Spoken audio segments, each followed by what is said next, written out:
Você tem dúvidas sobre emagrecimento depois da gravidez? Então, esse bate-papo especial é para você.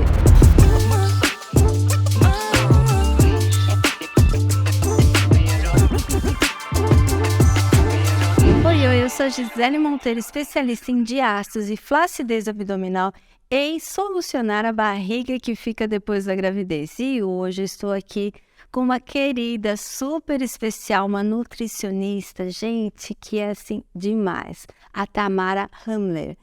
Tá, que prazer estar aqui com você nesse bate-papo, com uma coisa mais informal, né? Uma satisfação, Gi. Muito obrigada. Esse tema, tá, eu acho super importante. Eu acho que é um tema que toda mulher, desde a gravidez, deveria conhecer, né? Um pouco mais a parte nutricional. Conta um pouquinho da sua experiência, como que é essa parte nutricional? Eu sei que você é apaixonada, assim como eu, né? O emagrecimento é o meu pilar principal dentro do consultório e muitos relatos de mulheres, inclusive hoje pela manhã eu estava no consultório e ouvi um relato de uma gestante que engordou 26 quilos e acabou acumulando esse peso e a filha já está com 10 anos. Uau! Então, tem coisas que acontecem nessa etapa que alteram realmente o curso como um todo. E é totalmente possível emagrecer depois de uma gestação. Eu conheço casos de mulheres que tiveram a melhor forma do corpo depois de terem tido filhos. Tá, você tá falando uma coisa muito importante, que então já vamos quebrar essa coisa, né? Então depois da gravidez não dá mais para emagrecer, dá para emagrecer. É mito, então, isso também?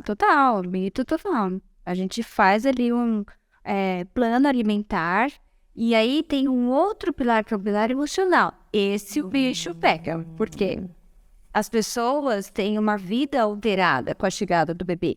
Não é só o alimento, não é só a comida, mas a ansiedade, a apreensão, ou o próprio cansaço que faz. Então, uma noite mal dormida, e tem estudos já que relatam isso e correlacionam, que a pessoa come mais carboidrato no dia seguinte. Então, você dorme mal, você tende a compensar isso com carboidrato, porque o corpo entende o cansaço. Horas, vou te dar energia se você está cansado. Incrível isso. Eu não sei o quanto que as nossas seguidoras aqui têm de entendimento do quanto é valiosa essa sua informação, tá? Porque funciona assim, a mulher, claro que você teve aí um caso de 10 anos, que eu quero voltar nisso, mas a mulher no pós-parto, até um ano e pouco, né?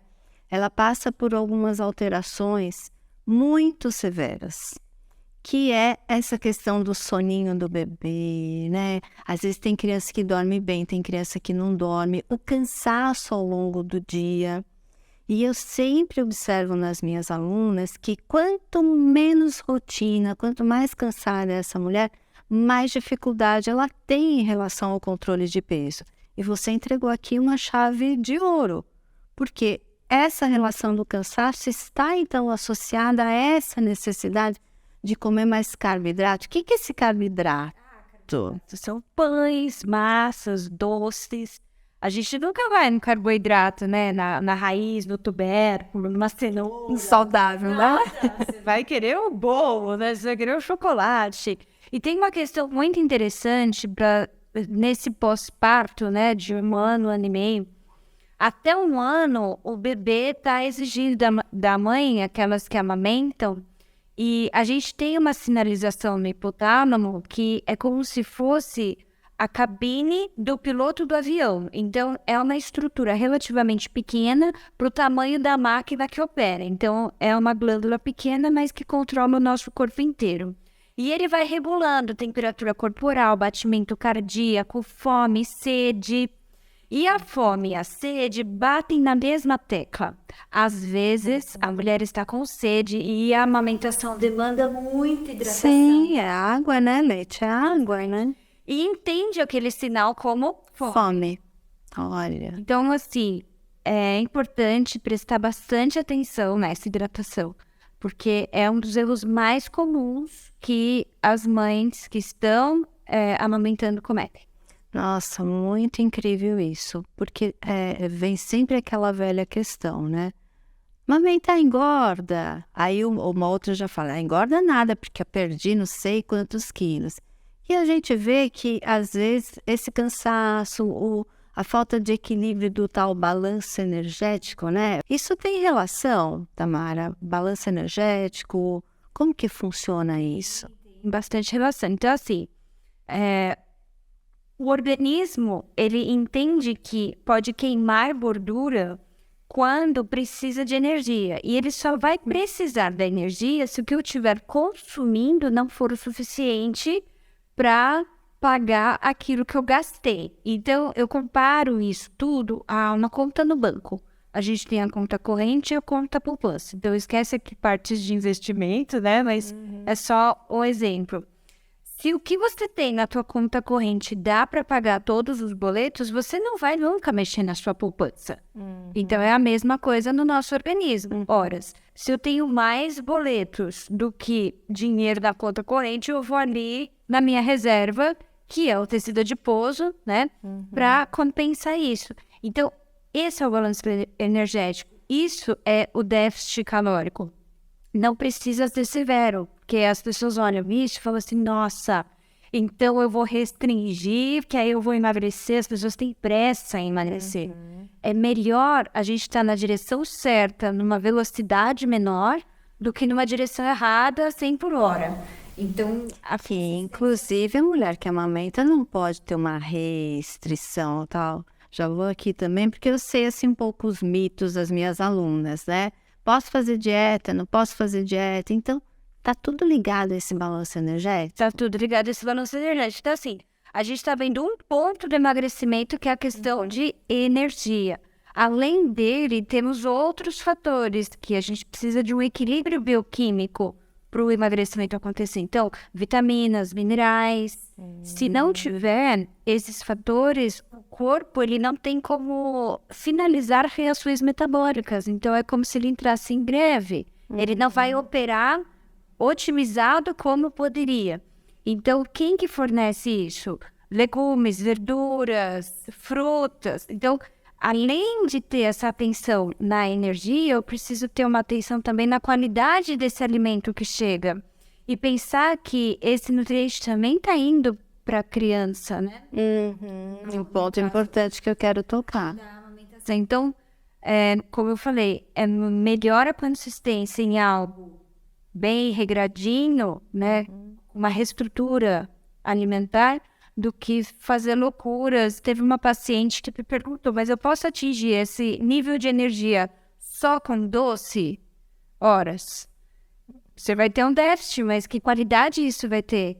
Não vai garantir o emagrecimento, porque vai também alterar hormônios e E não cria uma espécie de um efeito assim, rebote? Porque se o seu organismo está com deficiência de nutrientes, não ativa também essa sensação de fome, aí ela vai tentar consumir. Não cria um ciclo meio negativo, Tamara? Chama fome oculta. Olha, Quando o organismo necessita desses nutrientes e os busca, e aí você não para. É um gatilho que ativa e você não para. Por quê? Porque falta, né? sim. A forma que o organismo tem de sinalizar, hello, tá faltando alguma coisa, seja água, seja nutriente, é pela fome, é isso? É pela fome, pela sede, então ele vai dando sinais. Só que quando esses sinais aparecem, é porque já tá ali, né, na reserva da poupança. Exatamente. Entendi. E interessante, tá? Porque vamos voltar àquela relação do cansaço, né? Porque a gente sabe que todo exercício intenso, toda a sensação de fadiga, a gente tem essa necessidade por uma energia meio rápida. E quem faz isso é o carboidrato. Então, esse seria um gatilho para a pessoa também ir para uma alimentação ruim, porque ela vai ter aquela vontade e, como a gente falou, nunca é por legumes, verduras, né? Parece que tem alguma coisa aqui ativada no nosso cérebro que vai para aquilo. Como que acontece essa seleção? Então, quando a paciente vai pro doce, isso faz um pico na glicemia, então realmente dá aquela sensação de energia, só que isso ativa um hormônio E o hormônio faz com que essa glicose caia da corrente sanguínea. Então, tem um pico e aí vale. E nesse vale, o estímulo de comer de novo. Então, é o ciclo que não termina. Manhã, tarde e noite, mais ou menos a cada 2 horas, a pessoa tá ali comendo algo que é altamente calórico. Então, a gente tá falando de pouco volume e muita caloria. Se a pessoa comer muito volume de muita caloria, aí continua no ganho de peso. Então, eu prefiro alternar com fibras. A fibra ajuda muito nesse caso. Vamos dar um exemplo para elas, o que tem fibras, o que elas... Aveia, linhaça. Então, vão comer uma fruta, ou uma fruta mais fibrosa, como manga, tâmaras, sabe? Vai mesclando, Que, aliás, a tâmara é bem docinha, né?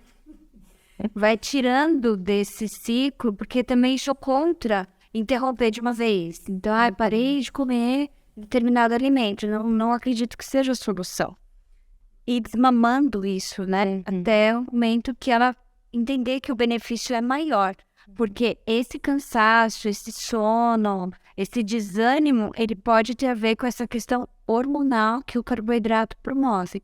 E tem um outro fator, quando falta ferro no organismo, o ferro, ele é o elemento responsável por carrear o oxigênio. O que é isso, carrear o oxigênio? Ele se vincula ao oxigênio para ser distribuído no corpo inteiro. Então, a gente respira, o pulmão faz, né, essa troca gasosa, né? depois do sangue, só que no sangue, quem que leva o oxigênio é o ferro. Então, às vezes, falta ferro. E a pessoa acha que está com depressão, por exemplo. Porque isso corresponde a um desânimo excessivo. Então, e aí, se ela tá cansada também, isso piora. Sim. Então, o sulfato ferroso, né, eu acho muito válido fazer exames de sangue para ver se é uma alteração bioquímica, porque já vi casos que foram confundidos com depressão e era falta de ferro. Olha, que loucura, né?